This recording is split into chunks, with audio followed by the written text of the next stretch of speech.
Le Seigneur soit avec vous. Évangile de Jésus-Christ selon Saint Jean.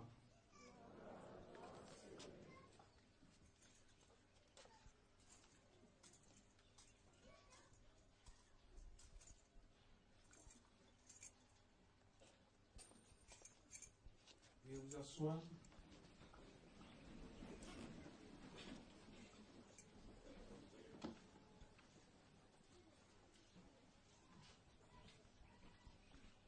Nul n'est monté au ciel, sinon celui qui est descendu du ciel, le Fils de l'homme. De même que le serpent de bronze fut élevé par Moïse dans le désert, ainsi faut-il que le Fils de l'homme soit élevé, afin que tout homme qui croit obtienne par lui la vie éternelle. Car Dieu a tant aimé le monde qu'il a donné son Fils unique. Ainsi, tout homme qui croit en lui ne périra pas, mais il obtiendra la vie éternelle. Car Dieu a envoyé son Fils dans le monde, non pas pour juger le monde, mais pour que par lui le monde soit sauvé. Veuillez vous mettre debout. Acclamons la parole de Dieu.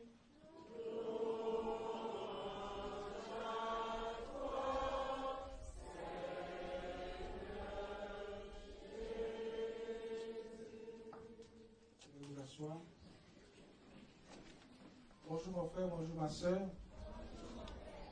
Merci d'être venu à la rencontre du Seigneur. Soyez les bienvenus aussi. Bon retour pour ceux qui étaient en vacances. Ceux qui ont quitté l'avant-groupe sont revenus. Pour certains, c'est l'entrée scolaire, d'autres aussi, ils reprennent le travail. D'autres viennent se chercher. Donc nous cherchons nous tous. Aujourd'hui, c'est la gloire glorieuse.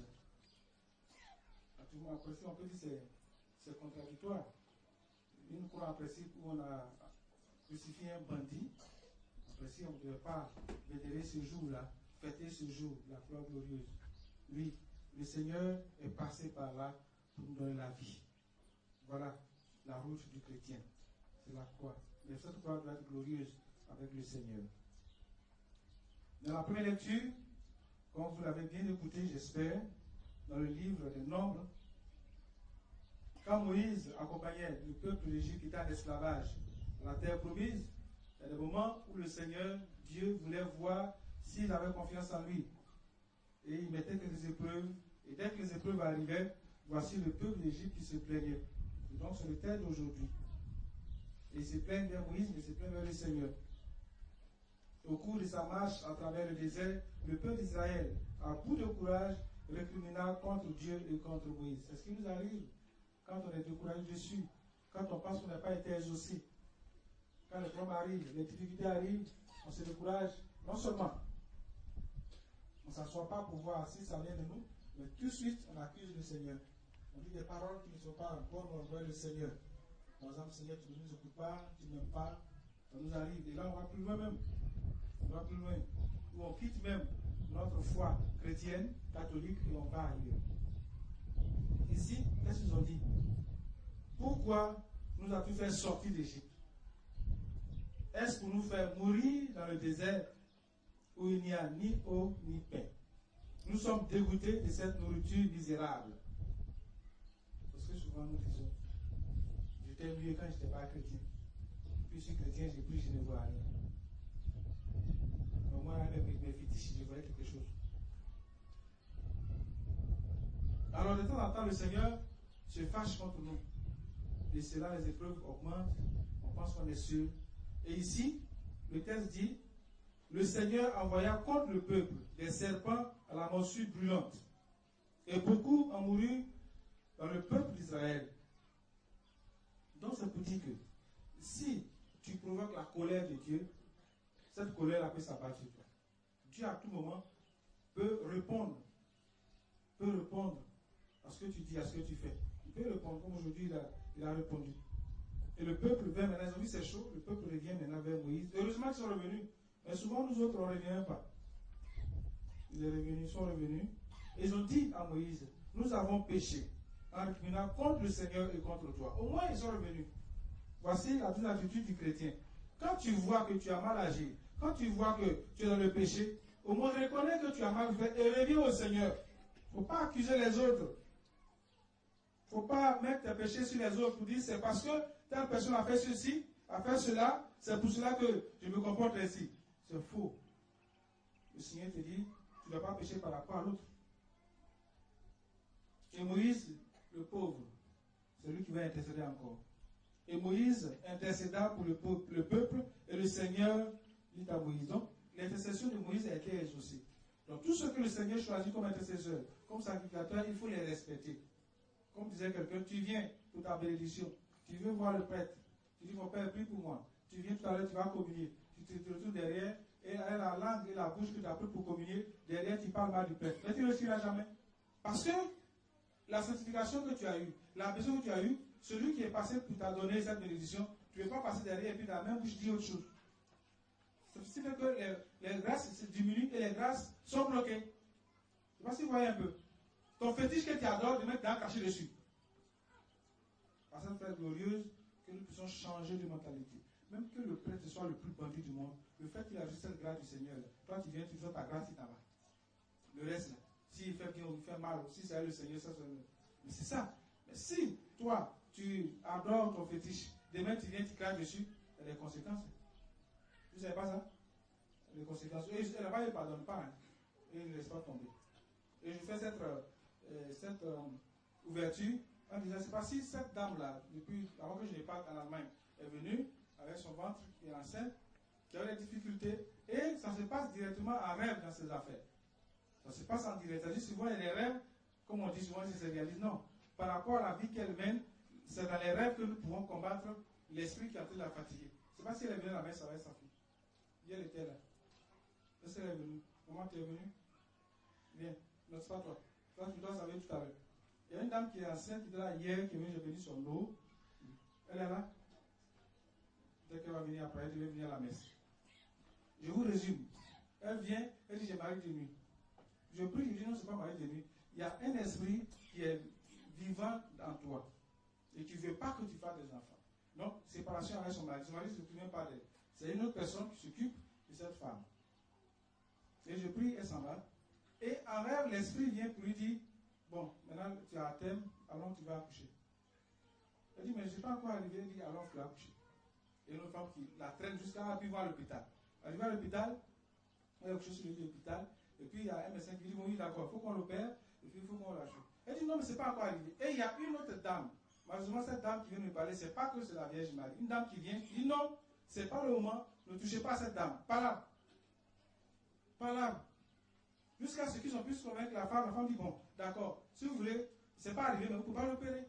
Ils ont pris une piqûre, ils ont piqué dans son ventre. Ça, c'est un rêve. Et puis, la dame qui était à côté, d'après ce qu'elle dit, la dame qui était à côté, d'après dans le rêve, a dit à la femme, ne t'inquiète pas. Donc, elle a caché le bébé quelque part dans le ventre, quelque part. Donc, ils ont fouillé. Ils n'ont pas trouvé. Je lui dis, tu as vu, il n'y a pas d'enfant, puis vous voulez faire quelque chose, vous voulez opérer. Puis il dit, bon, allons-y. Ce qui est sûr, avant que l'homme de Dieu n'arrive, ce bébé ne va pas résister. C'est ce qu'il dit, allons, on va faire vite pour pas que l'homme de Dieu qui veut recevoir l'enfant là puisse venir. Il faut qu'on fasse vite. Ils sont partis, puis après la dame dit, la dame qu'elle ne connaît pas, elle dit, donc tu vois, j'ai caché le bébé, ne t'inquiète pas, tu vas accoucher. Le matin, elle se lève son ventre. Hier, le deuxième rêve, avant qu'elle vienne me voir, quand je l'ai appelée, elle m'appelait, elle dit, je suis là, elle dit, bon, elle vient. Le deuxième rêve, c'est que les deux personnes l'ont traîné à des distances. Et la poursuivait partout. On dit, mais toi, il faudrait que cet enfant-là, nous puissions manger cet enfant. En tant pour qu'elle puisse manger cet enfant, il lui donne 3 000 francs. Il dit, voilà, tu vas surveiller. En tant où il était là, ça tuait les gens seulement. Ça tuait. Et donc, elle devait surveiller, donc il lui donne 3 000 francs. Après, la dame dit, non, c'est 5 000 francs. Mais comme je t'ai envoyé ici, moi, j'ai dit, vous êtes à 3 000 francs. Elle dit, qu'est-ce que je vais faire cet argent-là? Elle a dit, non, je vais voyager même. Elle dit, non, je vais voyager. C'est pas là, je ne vais pas surveiller votre affaire du sang, tout ça. Donc, elle a disparu, la fille. En partant, elle voit les jeunes sont devant. Elle dit, voilà, cette dame-là qu'on cherche pour tuer. Et puis, elle fait pour savoir comment elle allait en voyage. Poursuite. Jusqu'à ce qu'elle rentre quelque part et puis elle se lève. Donc, elle est arrivée hier. Je viens le plus, je lui ai dit, tu vas voir la victoire, c'est dans ton rêve que tu vois la victoire. Il faudrait que tu arrives à terrasser ces personnes. Mais si tu arrives à les tuer en rêve, tu vas coucher tranquillement. C'est pour dire quoi? Quand on est avec le Seigneur, et que tu ne prends pas le temps d'être avec le Seigneur, mais d'être avec d'autres personnes ou bien d'autres esprits, c'est normal que tu sois attaqué et que tu sois, je peux dire, vaincu par le diable. Mais si tu as la croix glorieuse, Jésus qui est mort sur la croix, comme c'est dit, quand ils ont commencé à regarder après les morsures, ils ont vu que le Seigneur les a sauvés.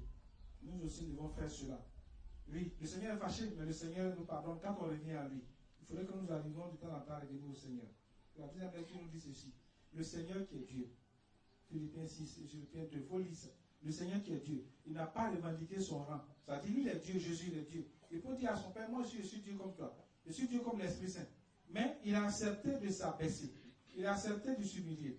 Jésus-Christ, lui qui était dans la condition de Dieu, c'est-à-dire Dieu, n'a pas jugé bon de revendiquer son droit d'être traité à l'égal de Dieu. Donc il a la possibilité de dire, moi je suis Dieu, je peux m'abaisser. Moi j'ai créé l'homme et puis je vais devenir comme homme. C'est comme si tu as ton chien à la maison et puis un jour tu deviens comme chien. C'est ce que Jésus a fait. C'est ce qu'il a fait. Mais devenu semblable aux hommes, voilà. Comme toi, tu es homme, tu deviens semblable au chien. À ton chien qui est à la maison. Pour que tu puisses bien communiquer avec lui. Donc lui, devenu semblable aux hommes, reconnu comme un homme à son aspect, à son comportement, il s'est abaissé lui-même. Il a accepté de s'humilier. Sinon Dieu, Jésus va venir faire quoi? Lui qui est Dieu. Qu'est-ce qu'il va venir faire? Passer par une femme comme un enfant? Non, il a accepté lui-même. Et devenant obéissant. Jusqu'à où? Jusqu'à la croix. Il a accepté, à un moment, si vous avez constaté, c'était difficile. Ce n'est pas une affaire de théâtre ou bien de légende. C'était difficile. Père, que cette coupe se loigne de moi. Le Seigneur lui a dit, mais si tu aimes ce qui t'a envoyé, il faut te sacrifier pour ceux. Et il a accepté, mais que ta volonté soit faite dans ma vie. Et il a accepté, et il est mort sur une croix, comme un bandit. Chez les Juifs, c'était un bandit. Les bandits les enterrent sur une croix, le mettent sur une croix, et on les crucifie. Mais cette croix-là est devenue aujourd'hui pour nous le signe de la résurrection, le signe d'être sauvés. C'est pour cela, nous qui sommes chrétiens, aujourd'hui dimanche, où la couleur liturgique est rouge, arrivé un moment, quand tu es chrétien, tu es obligé de verser ton sang. Tu es obligé de verser ton sang. Comme le Seigneur l'a fait.